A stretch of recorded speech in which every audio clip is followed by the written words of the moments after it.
when I'm teaching writing, I always try and make sure that I'm looking at the course goals. That's the first thing that I do to try to determine what I'm going to talk about and what students are going to discuss and work on in a specific class.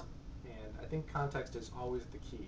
So the course goals of the class and also the institution where you're teaching is another big thing that's going to determine how you teach writing, at least in terms of the way that I think about it. So teaching writing at Columbia College, where I'm at, is going to be different from community college in central Illinois. It's going to be different from a university in the state of Washington. It's going to be different at Oakland University, where you guys are at, and so on and so forth.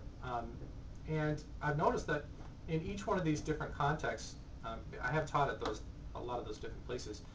In each one of those different contexts, the writing that students produced changed, the goals of the course changed, the expectations of the other professors in that group changed, and so you need to adjust how you teach in order to fit with that broader context. And that's something that I think people overlook a lot. They always think that English 101 is English 101 wherever you teach, and I don't think that's the case. So that's the first thing that I always do. I always take a look at what is the context that I'm teaching in and how can I adjust what I'm teaching to fit with that context. But I do think that there are some things, obviously, that seem to hold true across different writing settings, different contexts, different courses, and so on and so forth. And one of the big things for me is a focus on writing itself. So if it's a writing classroom, then students should do some writing in class. And they should be focusing on their writing. Their writing should be the text of the class, or at least one of the primary texts, from the way that I think about it. So this is one of the big things that I would say. How do you teach writing? You have students write, and you read their writing in class. You have other students read their writing in class, and you talk about it. So almost like a workshop model is a good way to think about it. But again, that can change depending on the situation, the context of the way that you're going about teaching this class. In terms of theories that inform my practice, I would say that one of the big theories that I focus on is a linguistic theory of communication. So for instance, if you guys are familiar with work by George Lakoff, that would be a really good example of it. But there are other linguists, cognitive linguists, who talk about this same sort of stuff. And essentially, I try and take a look at the communication that students are using to talk about writing and to think about writing. And also the theories or the metaphors that they use to think about learning as well. So for instance, in some cases you get a chance. Okay, cut that last part. Let me start again.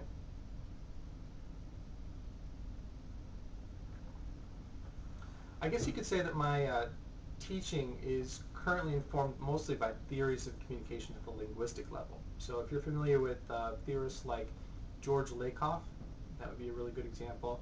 But there are other cognitive linguists as well who talk about this idea. And essentially what Lakoff and these other linguists are talking about is a theory of communication that is built around conceptual metaphors, ideas of blended concepts. So you take two things, and in order to understand one, you have to use the other in order to do it. So for instance, an example would be writing as a journey. So when you're writing, you're on a path that you're trying to get to a specific goal, a specific place. And in order to get there, you need to go through these different steps. So that's an example of a conceptual metaphor. And when I'm teaching writing, I like to think about the way that students are communicating about writing and the way that they're communicating about learning. And once I can understand the metaphors that students are using to think about those different concepts, I have a lot of good information that I can use to help reshape their communication. So for instance, some students will come into the classroom with what's called a banking model of learning. You guys may be familiar with that.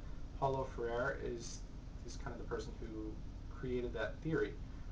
He creates this understanding of learning where the teacher possesses knowledge, and then gives that knowledge to students, who then store that knowledge in their minds.